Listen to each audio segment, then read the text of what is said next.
Tonight marks 1 year that Russia invaded Ukraine. White House National Security spokesman John Kirby says the Kremlin is in it for the long haul. While Mr. Putin continues to try to brutalize the Ukrainian people with his strikes on civilian infrastructure, he is also using this time to regroup, reform, and prepare for a renewed set of offensives in the spring when the weather gets better. The UN General Assembly passed a non-binding resolution calling on Russia to leave Ukraine. South Korea's news agency says North Korea fired 4 strategic cruise missiles into the East Sea. Transportation Secretary Pete Buttigieg with a promise to residents of East Palestine, Ohio. The most important thing is, first of all, making sure that the residents here have what they need. Something that from our piece of the puzzle, DOT, we were working on from day one. He got a first-hand look at the aftermath of the toxic train wreck. Stocks closed higher today, snapping the worst losing streak so far this year. Daria Albinger, ABC News. And now the KSL in-depth. The Pentagon has announced it's planning to send more U.S. troops who will train military forces in Taiwan. News Nation Washington correspondent Kelly Meyer is on Capitol Hill covering the story. So, Kelly, thanks for joining us. How many U.S. troops are we talking about, and what are they going to be doing? Hey, thanks for having me. Well, so right now there are about 30 American troops in Taiwan, and they're looking at increasing the number of troops from between 100 to 200, so up to 200 troops in addition to that. So it's a more than quadrupled increase here of American troops in Taiwan. And basically they're looking to help them, train Taiwanese troops on U.S. weapons, and as well as, help them in maneuvers so they're able to defend themselves should China invade. And though an invasion is not imminent, U.S. defense officials are urging for an increased troop presence there. There was one U.S. commander in the region that was saying everything needs to move faster here in terms of, training Taiwanese troops and giving them what they need to be able to protect themselves from an assault should there be one. Does this indicate that the Biden administration is concerned that China might be someday, sooner, getting ready to invade Taiwan? And I think some officials at the Pentagon have already said or predicted that they see an invasion happening in 2026. That's just a few years away. So that's why they are kind of getting this planning going. But they definitely are concerned, especially as tensions have heightened. You see China just in the last year increasing its military drills in the region, either by sea or by air. Also, the tensions between the U.S. and China over Taiwan heightened. We saw House Speaker Nancy Pelosi visit Taiwan last summer. There are talks now for House Speaker Kevin McCarthy to visit. China's already warning Washington against that. And then we also see China becoming closer with Russia as well. We've seen the top diplomat talk with Russian President Vladimir Putin this week. We're hearing that Chinese leader Xi Jinping will meet with Putin sometime in the spring. So there's concern all around about that developing relationship and the aggression towards Taiwan from China. So the U.S. is aware of that. And I've heard, as I cover the Pentagon, that China is really their number one focus. While they are watching Russia and what's happening in Ukraine, obviously we have the one-year mark tomorrow. China is still at the forefront, and they are watching that closely. We even noticed that as we saw Defense Secretary Lloyd Austin just a few weeks ago in the Philippines saying they're expanding U.S. bases there, adding 4 bases in that region. So you see in the Philippines, in Japan, they're raising their defense budget. In Australia, they're looking at acquiring a potentially nuclear submarine. So that's all in the region surrounding Taiwan. All of this happening while big names are set to testify in Washington at an upcoming House hearing about China. Can we talk about China for a moment? Because there's a lot of discussion around this, with even comments from Volodymyr Zelensky, who says if China supports Russia in this invasion, it will be the start of World War III. Do you agree with that statement? And what's the likelihood that China will actually back Russia militarily at this point? So the threat of World War III is a real one, and one I think the Chinese must be acutely mindful of, because that would be extremely destructive and counter to China's interests as well. China is a heavily trade-dependent nation. It is dependent on free and open sea lines of communication and on trusted trade between nations. That is being seriously eroded these days, and active support for Russia over Ukraine would have a precipitous and calamitous effect on degrading China's international trade arrangements. There's no question that additional sanctions would be imposed and it would reverberate globally. China must know that, they appreciate that, and will be looking very, very carefully at how to balance their desire to keep Russia in the game with their desire to not see this escalate out of all proportion. And of course, this is an ongoing and real challenge that will be deliberated on for quite some time to come. Now, China did sign an agreement with Russia before this invasion got underway that they would mutually support each other. Does that not mean that China does have to kind of come to the party and help Russia out in this instance? And is that why China is backing Russia? What other reasons do they have to get behind them? So the No Limits friendship really predated the war and was premised on a sense that whatever Russia would do, it would be very successful and very quick. Of course, that is not proven to be the case. And that leaves China with the predicament of having to weigh up carefully how it pursues its interests. Its interests lie not just with Russia. Most of its trade is with the rest of the world, not with Russia.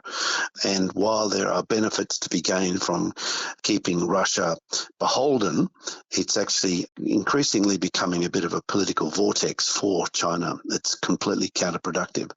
So what's in it for China? China, there's a strategist 100 plus years ago, Mackinder, who talked about the Eurasian landmass and the balance of great powers on that continent as being core to global power equilibriums. And it certainly seems that the Chinese have a sense of the significance of Russia to their ability to not only secure their borders, but secure their interests. They have an interest in Russian energy. They have an interest in not being distracted by conflicts in Russia or that Russia is involved in as they seek to ramp up their capability to threaten to invade and take over Taiwan. And their ambitions in the South China Sea, over Taiwan, the East China Sea and beyond are really significant and are weighing on their minds, on their planning, as they think about what they can do to support Russia without undermining all their ambitions elsewhere. You mentioned that Russia is feeling the effects economically inside Russia from this invasion. Are the sanctions being placed on Russia actually having an effect? So the sanctions have taken quite some time to generate significant effects, particularly in Moscow and St. Petersburg. But there is a growing sense amongst the punditry that with the ratcheting up of oil and gas sanctions that have taken the last year to be fully implemented, and the additional pressures from sanctions on prominent political and economic figures in Russia, that 2023 will be the year when these sanctions really bite, when the power elites in Moscow and St. Petersburg really feel it, and when the political consequences will start to generate bow waves or disruptions politically inside Russia. What about culturally inside Russia? There's so many stories coming out about the use of prisoners on the battlefield, those prisoners wanting to go back to prison after experiencing this and being executed if they disagree. There's discussions about homeless people being recruited to fight on the front lines. Like, how much of this do we know is actual fact? And is that really being accepted by people within inside Russia as far as we know? So it's a great question, Claire. And in warfare, morale is to combat capability about 3 to 1, if not more, the ratio of its significance. And what we're seeing is Ukrainian resolve and their morale is way higher than it is on the Russian side. You can conscript and muster up ex-convicts and conscripts who don't want to be there, who aren't well trained and who would rather go home, and you can force them into battle. And what we've seen in the last few weeks of the Russian offensives is incredible losses of life. And the bottom line is that unless your soldiers are highly motivated, professionally trained and equipped and led, they will continue to suffer incredible casualties that the Russians seem prepared under Putin to tolerate because they feel that it's part of this industrial scale warfare that they've reverted to, a technique that goes back to the Second World War, if not earlier, where they would just throw mass at a problem on the understanding that quantity has a quality all of its own. But in the face of precision munitions and a steady resupply of Ukrainian weapons and supplies to keep them equipped and resourced to keep fighting, that approach is not a successful path. It's one that is just going to continue to see wasted thousands of Russian lives put through a meat grinder for no benefit other than to satisfy Putin and the elites in Moscow, their insatiable appetite and their ambitions for imperial grandeur. And sadly, that looks set to continue because there doesn't seem to be any challenge to that orthodoxy in Moscow about Russia's sense of identity, its delusions about imperial grandeur, and its delusions about its ability to throw its weight around and force neighbours, Ukraine this time, but who else next time, into submission.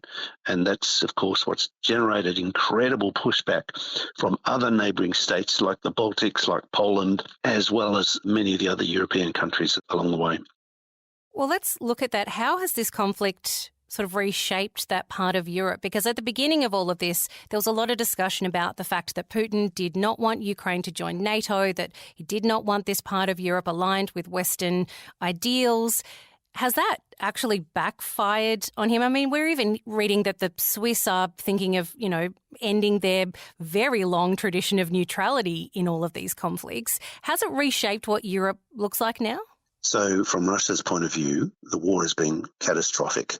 It was meant to be a quick decapitation operation to swap out a regime friendly to the West to one that was friendly with Russia, and that it would have an intimidating effect on a disunited Europe. It's had a catalytic effect on Europe. It's generated incredible unity and resolve. It's driven Sweden and Finland into the arms of Nato. This is exactly not what Russia under Putin wanted to do.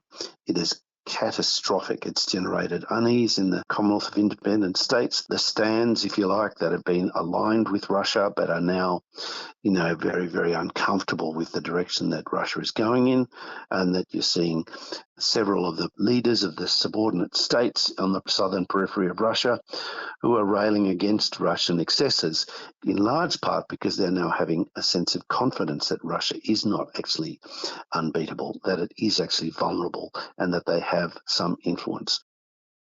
Just how vulnerable is Russia at this point? Say they don't get military backing from China. Do they have the resources and the will to continue this on indefinitely? So in an authoritarian state like Russia, they can continue to dragoon soldiers into war for quite some time. They have the ability to basically force people to fight and continue to manufacture weapons, not particularly clever or sophisticated or accurate ones, but much as in the Second World War, as I say, quantity has a quality all of its own.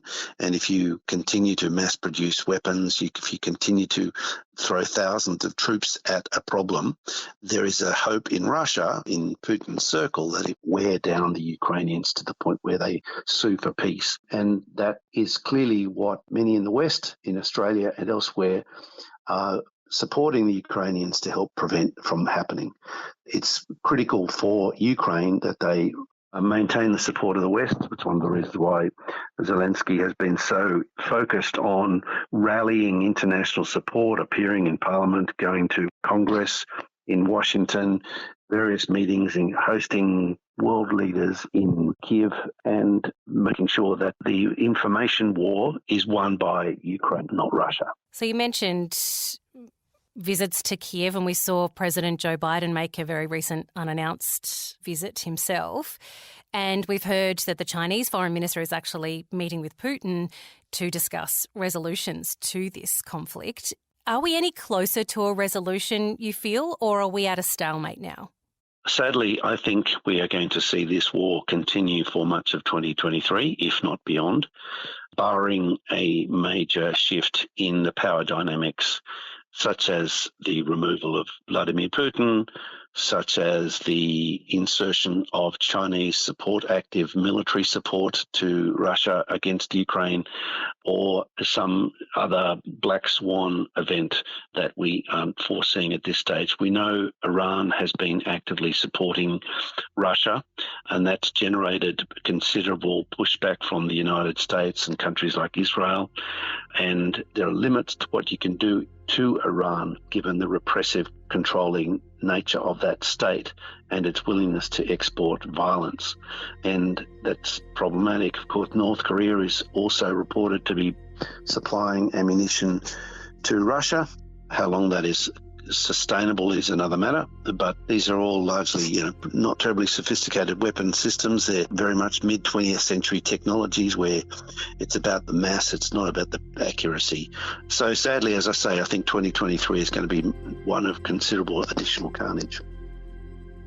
Chinese diplomat Wang Yi spent time with the Russian president in what is the highest level visit since the two countries signed that no limits partnership before the invasion. China saying they're ready to enhance ties while planning a visit from their president Xi Jinping in the near future. Meanwhile, Vladimir Putin is making sure, as this one-year mark arrives, that he positions himself as the one in charge, that Western powers are to blame and that this conflict will continue. I want to say it again. It was them who unleashed this war.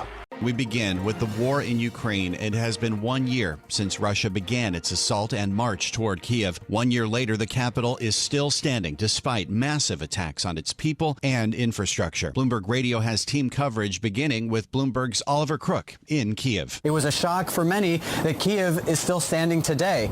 You take the train over from Warsaw into Kiev, as we have just done. You cross through Bucha. That is the last thing you do before you enter Kiev. It is right on the outskirts. You realize how close the Russian military was to the seat of government here in Ukraine. But a year later, it still stands. Zelensky still president, still fighting. And the cost has been immense. Hundreds of thousands of wounded and killed on both sides. 8 million people displaced. You see on the train mostly women coming back to Ukraine because the men are not allowed to leave. So a year into this, you have the Ukrainians defiant. Everyone you speak to here, one thing is very clear. There is absolutely no backing down. Bloomberg's Oliver Crook reporting from Kiev. Stay with us for more from Oliver in just a few minutes. Meantime, Nathan, China is weighing in on the war. Beijing has published a 12-point proposal for ending the conflict, and Bloomberg Daybreak Asia anchor Brian Curtis has more from Hong Kong. The plan calls for ending hostilities, protecting nuclear plants, resuming peace talks, and eliminating sanctions. It's an effort by China to portray itself as a neutral party. Bloomberg reporting suggests the plan appears to have little chance of succeeding. That's because Ukraine has said it would fight until Russia leaves its borders, and Moscow has shown no signs of stopping its attacks.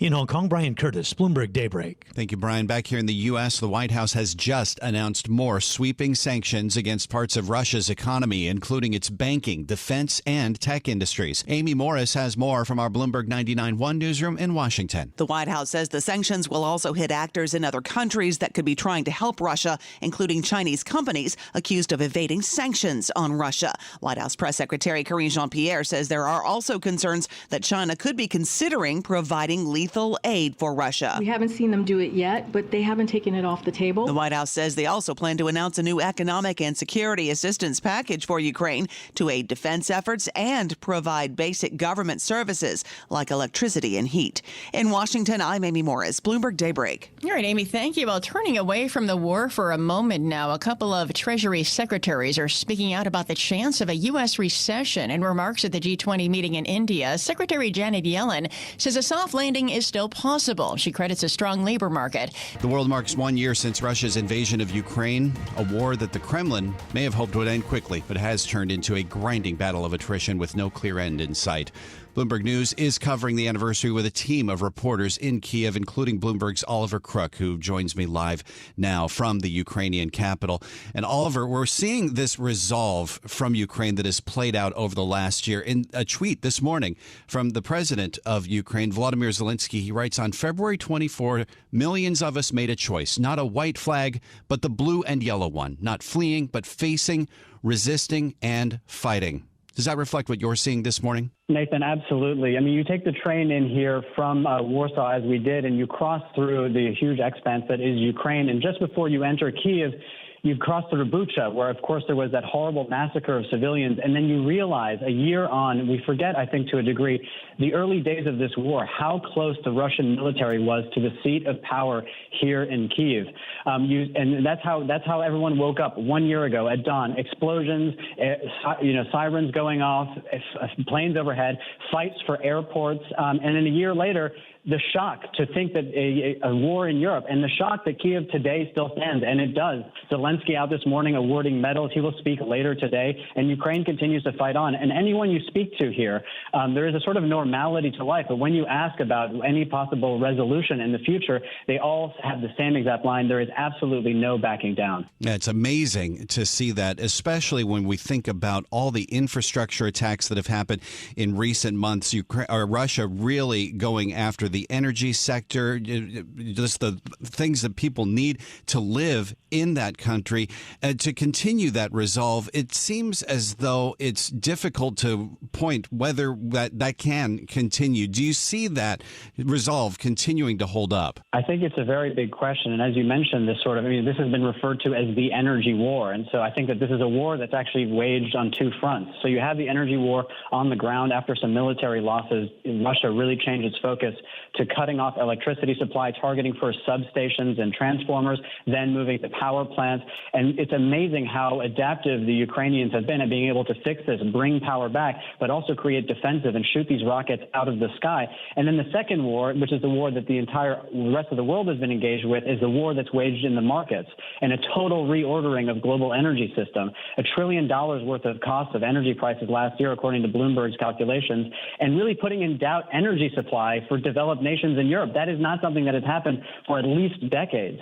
You had BASF in Germany cutting jobs today. All of this directly related to the cost of doing business, increasing prices of energy, but also access to gas. It raises the question as well about whether Europe's support for Ukraine can continue at the level that we've seen over the last 12 months. If we continue to see this deterioration in energy markets, particularly in Europe, what does that imply about Europe's support for Ukraine going forward? And again, I think this is another big question. So Ukraine is in it for the long haul. Joe Biden showed up here in Kiev for a huge adrenaline shot of morale here in Ukraine. So Ukraine is committed, but it needs to be met halfway. It cannot go at it alone. So maybe $2 extra billion coming overnight from the USA. That's what we're hearing reports. That adds to $27.5 billion worth of military aid. Biden in Kiev saying, as long as the people will be here as long as it takes, but will the American people be there as long as it takes? Will domestic support in the United States, in Europe, hold off, particularly in the face of, a world filled with distraction and other issues, whether it's recession, inflation, concerns around the South China Sea. So I think that Zelensky is very conscious of the fact that he requires the support. He has been a great cheerleader for the cause of Ukraine, speaking last week in Munich at the Munich Security Conference. He'll speak again today. Can he keep it front of mind? Well, the country's survival really depends on it. And we've just gotten word from the White House this morning about yet more sanctions on Russia, something like 90 entities that are going to be coming under restrictions here. There's been such a huge sanctions regime against Russia, but it doesn't seem as though it's deterred the onslaught that we've seen over the last year. We've got about 30 seconds left. Yeah, we saw Putin give his State of the Nation address earlier this week, and this is an economy that's really gearing itself towards totally being cut off from the rest of the world and working totally within itself. Obviously, the fact that energy and fossil fuels have been cut off is offset to a degree that the price went up after the invasion. So I think Ukraine and Russia are both locked in this. We're going to see more sanctions. I think part of it is that the U.S. is trying to do is make sure that sanction enforcement is effective.